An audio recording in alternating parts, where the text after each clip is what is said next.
大家好，欢迎来到丽丽厨房，我是丽丽。大虾别再白灼着吃了，今天用大虾来分享一个煎虾饼的做法，一口下去满嘴香味，虾肉很有嚼劲，虾饼吃起来外酥内里软糯。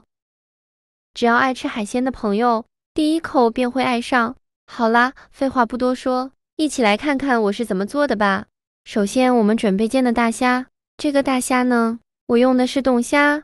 因为冻虾比较便宜，如果追求口感的话，那就用新鲜的大虾。我们先把这个大虾处理一下，把大虾放入大碗中，倒入适量的清水焖过大虾，把大虾软化一下。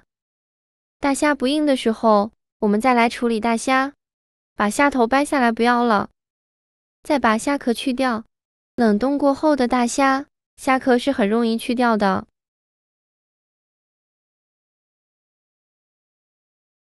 去壳后再取出一把小刀，在虾背这里给它划上一刀，然后把虾线取出来。虾线是虾的肠道，非常脏，所以我们在处理大虾的时候，一定要把虾线取出来。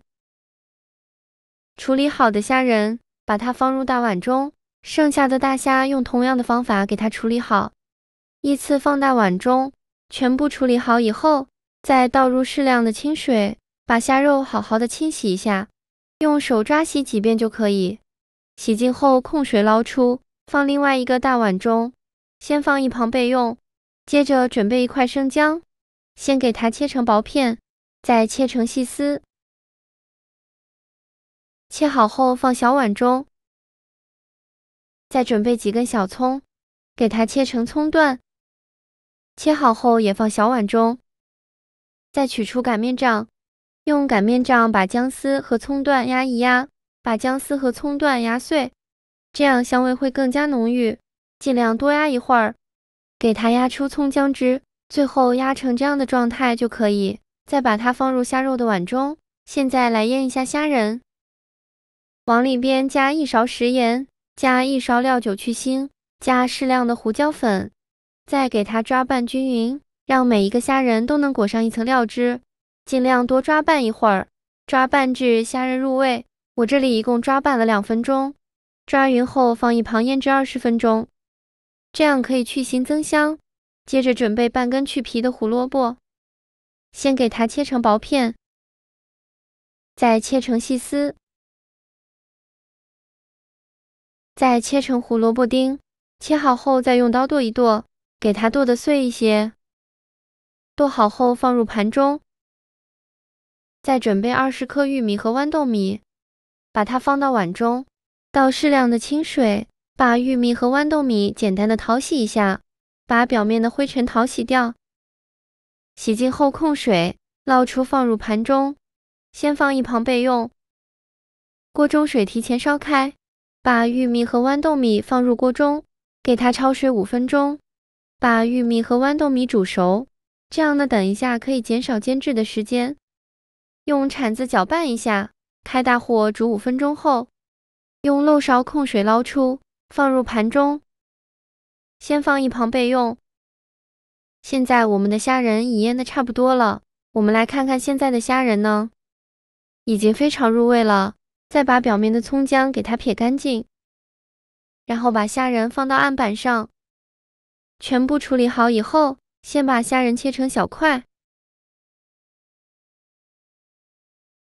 切好后再用刀剁一剁，给它剁得碎一些，也不用剁得太碎了，有点颗粒感会更好吃。最后剁成这样的状态，就可以再把它放入大碗中，再加入胡萝卜丁和玉米、豌豆米。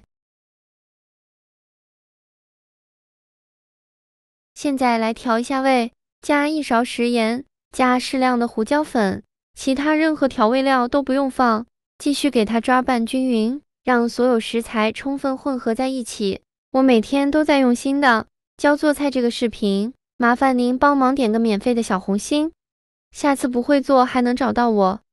非常感谢大家的支持。抓匀后再加入100克普通面粉，继续给它抓拌均匀。抓拌的时候感觉太干，可以加一些清水。感觉太稀就再加一点面粉，就抓拌成这样的状态就可以了。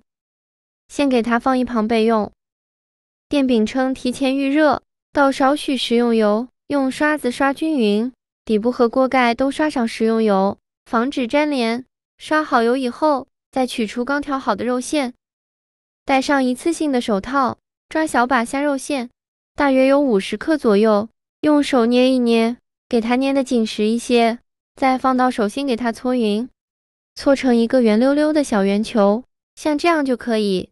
再用手轻轻按扁，给它按成一个小饼的形状，然后再给它稍微整理一下，给它整理的圆润一些，像这样一个虾饼就做好了。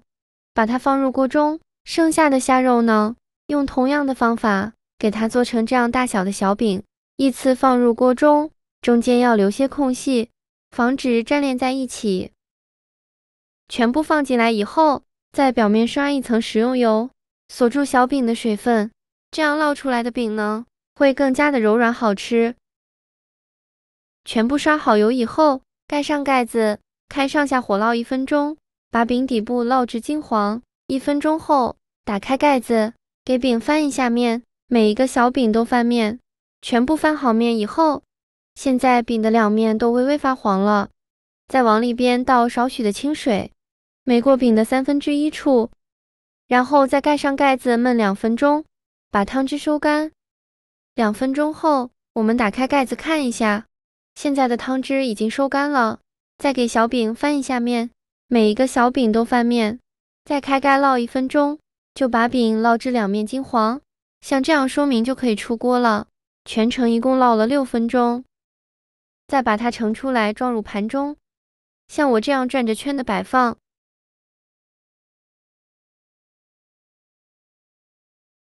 像这样非常好吃的煎虾饼就做好了，金黄的色泽让人闻着就很有食欲。这样做的煎虾饼味道真的很好，虾仁的 Q 弹鲜美和玉米的香甜爆浆特别搭配，好吃到停不下来，颜色也是非常好看，不需要过多的调味和渲染，原始的鲜香与嫩滑足以让你回味无穷，欲罢不能。这样做的虾饼用来当早餐真的很不错，做法简单，营养又好吃，搭配牛奶豆浆粥都非常的营养。喜欢的朋友就赶快收藏起来试试吧。好了，今天的视频就分享到这里了。这个视频麻烦您帮忙点个免费的小红心，下次不会做还能找到我。非常感谢大家的支持，我们下个视频见，拜拜。